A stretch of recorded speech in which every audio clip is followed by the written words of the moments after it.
வணக்கம் நண்பர்களே, விஜயபிரகாஷ் பேசுகிறேன். ஒரு நாளைக்கு எனக்கு 60லேருந்து 70 கால்ஸ் வருது. அதில் 20% ஆல்மோஸ்ட் 20 to 30% கால்ஸ் பார்த்திங்கன்னா ரிலேஷன்ஷிப் பற்றி வருது.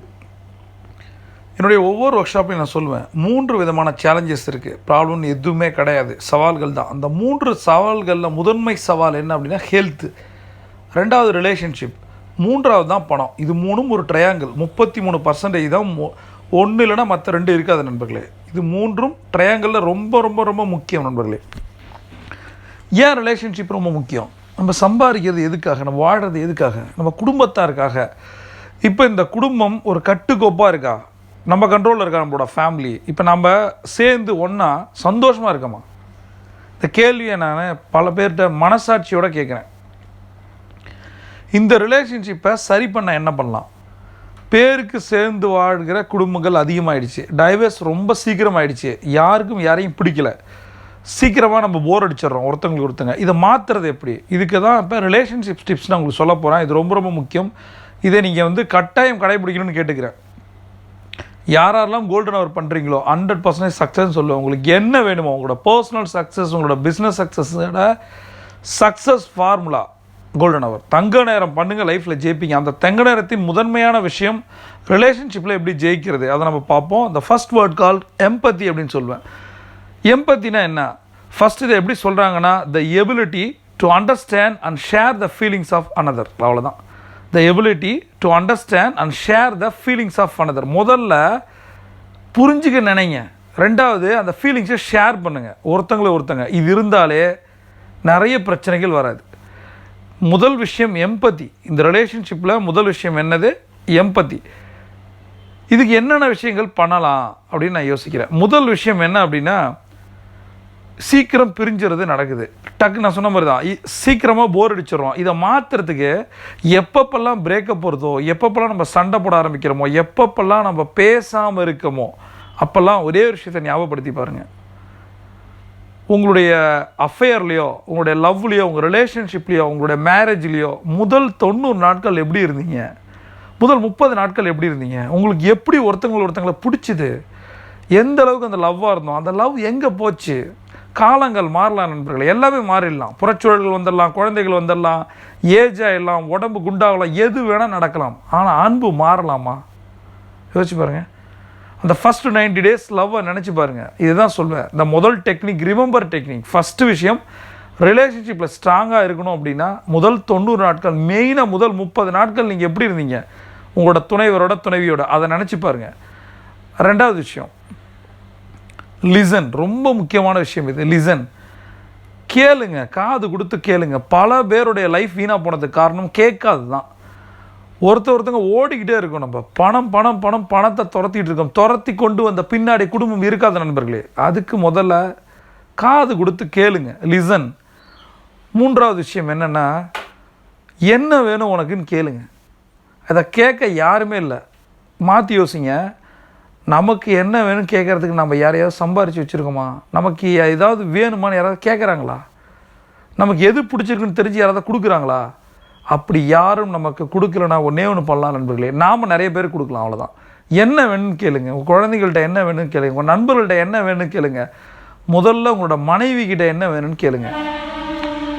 இதெல்லாம் நடந்ததுன்னா வேறு மாதிரி இருக்கும். 4வது விஷயம், மிக முக்கியமான விஷயம், உங்களுடைய பார்ட்னர்கிட்ட எக்ஸ்பர்ட்டாக இருங்க. எப்படி? அவங்க முதல்ல தெரிஞ்சுக்கிங்க. அவங்கள பற்றி தெரிஞ்சுங்க. அவங்களுக்கு என்ன டிஷ்ஷு பிடிக்கும், என்ன சாரி பிடிக்கும், என்ன ட்ரெஸ்ஸு பிடிக்கும், என்ன டிஷ்ஷு பிடிக்கும், என்ன ஆக்டர் பிடிக்கும், என்ன ஆத்தர் பிடிக்கும், என்ன ட்ராமா பிடிக்கும், எந்த சீரியல் பிடிக்கும், எந்த சினிமா பிடிக்கும், எவ்வளோ விஷயங்கள் இருக்குது. எந்த மியூசிஷியன் பிடிக்கும், எந்த சிங்கர் பிடிக்கும், என்ன தெரியும் உங்களுக்கு. 5வது விஷயம், டைமை ஸ்பெண்ட் பண்ணுங்கள் நண்பர்களே. யாருக்காக ஸ்பெண்ட் பண்ணுறீங்க? குடும்பத்துக்காக ஸ்பெண்ட் பண்ணுங்கள். அதுக்கு ஒரு ஸ்ட்ராட்டஜியை கடைசியில் சொல்லித்தரேன். அந்த ஸ்பெண்டிங் டைம் க்ரியேட்டிவாக பண்ணுங்கள். க்ரியேட்டிவாக இருங்க. முதல்ல ஒரு பிஸ்னஸில் க்ரியேட்டிவ் கொண்டு வரணும்னு நினைக்கிறோம். பணத்துக்காக எவ்வளோ க்ரியேட்டிவிட்டி திங்கிங் கொண்டு வரும். ஆனால் நம்மளையே நம்பி வந்த குடும்பத்திற்காக, நம்மளே நம்பி இருக்க இந்த குடும்பத்திற்காக ஏதாவது நம்ம டைம் ஸ்பெண்ட் பண்ணியிருக்கோமா? இல்லைனா இனி பண்ணுங்கள். அந்த ஸ்பெண்டிங் டைத்தையும் க்ரியேட்டிவாக பண்ணுங்கள். கடமைக்கு பண்ணாதீங்க. சண்டை போட்டுகிட்டே இருக்காதீங்க. டைம் கொடுங்க. அப்படி சண்டை போட்டால் அதை மனசில் வச்சுக்கிட்டே இருக்காதீங்க. சேர்ந்துருங்க. என்னோடய தோழி எப்பயுமே என்கிட்ட சொல்லுவாள், ஏதாவது சண்டை போட ஆரம்பித்தோடனே எப்படி இருந்தாலும் சமாதானம் போகிறோம், இப்போ சண்டையை கண்டினியூ பண்ணுமான்னு கேட்பா. எவ்வளோ ஒரு ஸ்மார்ட் மூவ் பாருங்கள். அவள் கேட்கும் போதே எனக்கு அந்த எல்லா கோபமும் மறைஞ்சிரும். எப்படி இருந்தாலும் சமாதானம் ஆக தான் போகிறோம். இப்போ இந்த சண்டை போட்டுக்கிட்டு பேசாமல் இருக்கணுமா, நம்மளை நாமே கஷ்டப்படுத்திக்கணுமா, அவள் கேட்குற கேள்விக்கு என்னோட பதில் ஒன்றுமே இல்லை. அதனால் சண்டை போட்டுகிட்டே இருக்காதிங்க. சண்டை போட்டாலும் சேர்ந்துருங்க. யாருக்காக அவங்க இருக்காங்க? நமக்காக தானே. அடுத்த விஷயம், ரீகனெக்ட் ஆகுங்க. இதே நான் சொன்னேன், சண்டை போட்டு பிரிஞ்சு போயிட்டே இருக்கும். ஒரு சண்டை பல சண்டையாக மாறி பிரிஞ்சு போகிறதுக்கு பதிலாக ஒரு சண்டையில் ரீகனெக்ட் ஆகிடுங்க. ரீகனெக்ட் ஆகிற விஷயங்கள் என்ன? நிறைய மெமரிஸ் இருக்குது. அவங்களோட நம்ம சேர்ந்து நடந்த விஷயங்கள் இருக்குது. கைப்பிடித்த நடந்த நாட்கள் மறக்காத நண்பர்களே. முதல் தொடல், முதல் அனுபவம், முதல் முத்தம், முதல் காதல், முதல் சினிமா, முதல் கவிதை, எதுவுமே மறக்காத நண்பர்களே. அதை ஞாபகப்படுத்துங்க. இதெல்லாம் உங்களுக்கு ரீகனெக்ட் பண்ணும். அப்புறம் எப்பயுமே நான் ஒரு கணவன், நான் ஒரு அப்பா, நான் ஒரு பாஸ் அப்படின்ற எந்த ஒரு ரிலேஷன்ஷிப் ஒரு அந்த பொறுப்பை தூக்கி தலையில் வச்சு கொண்டு சுமக்காதீர்கள். நம்ம வீட்டில் நம்ம குடும்பத்தில் சாதாரண மனிதன், சரியா? நம்ம ஒரு ஆண்டர்ப்ரனர் கிடையாது, பிஸ்னஸ் கோச் கிடையாது, ஒரு மேனேஜ்மெண்ட் குரு எதுவுமே கிடையாது. நம்ம ஒரு சராசரி மனிதனாக தான் இருக்கேன். அப்படி தான் இருக்கணும், சரியா? நம்ம ஒரு பேசஞ்சர், நம்ம சக பயணி, நம்ம யாருக்கும் மேலானவன் அல்ல, நம்ம கூட வர்றவன், அவ்வளோதான். கூட சேர்ந்து பயணிக்கிறவர்கள். நம்ம வெளியில் பொறுப்புகள் எவ்வளோ வேணால் இருக்கலாம், நமக்கு எவ்வளோ வேணால் பணம் இருக்கலாம், எவ்வளோ வேணால் ஃபேம் புகழ் இருக்கலாம். ஆனால் நம்ம குடும்பத்துக்குள்ளே வரும்போது தான் நம்ம நிஜமாகிறோம். எனக்கு ஒரு மிகப்பெரிய ஏக்கம் இருக்கும். என் ஃப்ரெண்ட்ஸ் எல்லாம் சந்திக்கும் போது ஒரு ஆட்டோ டிரைவர், என்னோட கூட படித்த பையன், என்ன கூப்பிட்றது, வாங்க போங்கன்னு கூப்பிட ஆரம்பிக்கும் போது எனக்கு ஆச்சரியமாக இருக்கும். டேய், நானும் நீ ஒன்றா தானடா சுற்றணும்.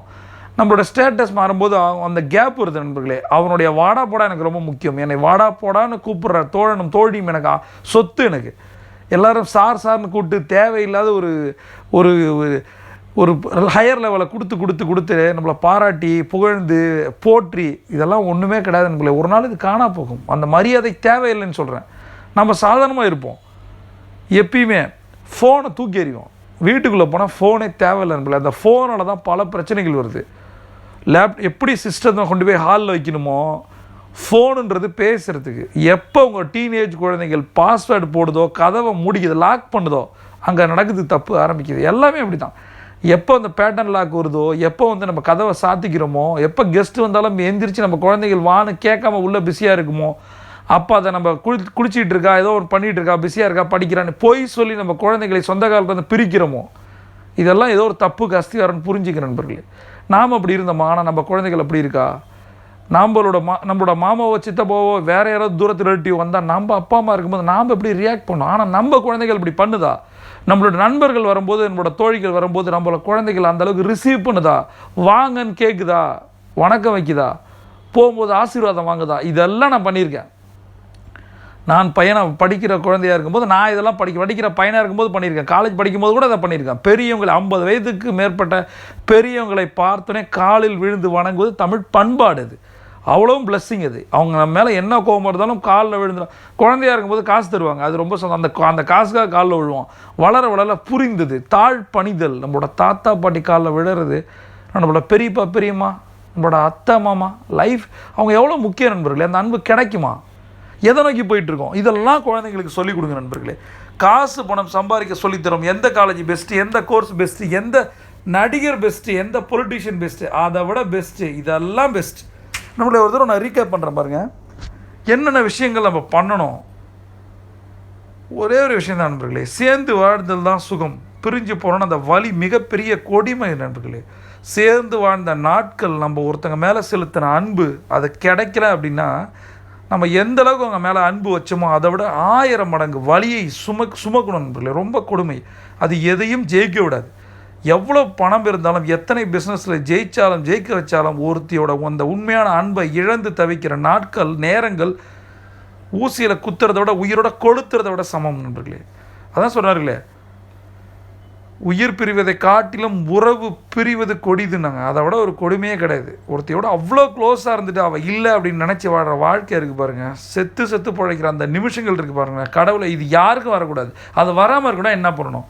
ஃபஸ்ட் பாயிண்ட்னா ஃபோனை தூக்கி எறிங்க. வீட்டில் நீங்கள் சராசரி மனிதனாக இருங்க. எந்த ஒரு கிரீடத்தையும் அணிவிச்சிக்காதீங்க. குடும்ப தலைவன் தலைவி தாத்தா பாட்டி அப்பா அம்மா அப்படி கிடையாது. தோழனாக இருங்க எல்லாருக்குமே. எந்த சண்டை நடந்தாலும் முதல்ல போய் சரண்டர் ஆகிடுங்க, ரீகனெக்ட் பண்ணுங்கள். மெயினாக மன்னிப்பு கேட்டுருங்க. இது ரொம்ப முக்கியமான விஷயம் நண்பர்களே. மன்னிப்பு சேர்த்து வைக்கணும் நண்பர்களே. சுமந்துக்கிட்டே இருக்காதீங்க. அடுத்தவங்கள் தப்பை குத்தி காட்டி அதையே பெருசாக போட்டுங்க.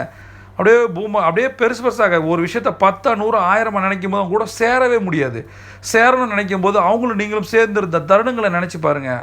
அவங்க உங்களுக்கு செஞ்ச நல்லதை நினச்சி பாருங்கள். அவங்களால உங்களுக்கு கிடைச்ச பலன்களை நினச்சி பாருங்கள். அவங்கள விட்டு பிரியாதீங்க. எது நடந்தாலும் பிரியாதீ நண்பர்களே, பிரியாதீர்கள். பிரிஞ்சு என்ன பண்ண போகிறீங்க? சேர்ந்து இருங்க. என்ன தப்போ அந்த தப்பை சரி பண்ண பாருங்கள். அடுத்தது, எவ்வளோ நேரம் உங்களோட ஸ்பெண்ட் பண்ணுறீங்களோ அது கொஞ்சம் க்ரியேட்டிவாக இருங்க. பிஸ்னஸ்க்காக எவ்வளோ க்ரியேட்டிவாக இருக்கீங்க, சேர்ந்து இருக்கும்போது ஏதாவது ஒன்று பண்ணுங்கள். அப்புறம் அவங்களோட பார்ட்னர் பற்றி நிறைய தெரிஞ்சுக்கிங்க. அவங்களுக்கு என்னென்ன பிடிக்குமோ தெரிஞ்சுக்கிங்க. மெயினாக என்ன வேணும்னு கேளுங்க. அவங்கள பேச விட்டு பாருங்கள், ரசிங்க. முதல்ல எப்படி இருந்துச்சு அந்த ஒரு முதல் புன்னகை, அந்த சிரிப்பு, முதல் கவிதை, எழுதிய கட்டுரை, அமேசிங் நண்பர்களே. அதெல்லாம் இப்போ இருக்கா? அதே பொண்ணு தான் கூட இருக்கா. நம்ம அப்படி இருக்கோமா? மாறிடுறோம். ஏன் மாறுறோம்?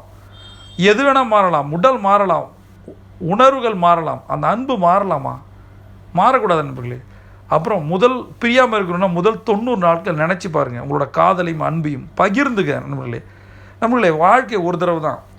நமக்கு பிடிச்ச ஒருத்தங்களை நம்ம கஷ்டப்பட்டு பிரிஞ்சிருந்து வாழ்க்கை ஃபுல்லாக கஷ்டப்படுறதுக்கு அவங்கள புரிஞ்சுக்க நினைங்க. அவங்களுக்காக எது வேணால் பண்ண தயாராக இருங்க நண்பர்களே. உண்மையான அன்பு போகாது. அப்படி போனால் அது உண்மையான அன்பே இல்லை. See you on top.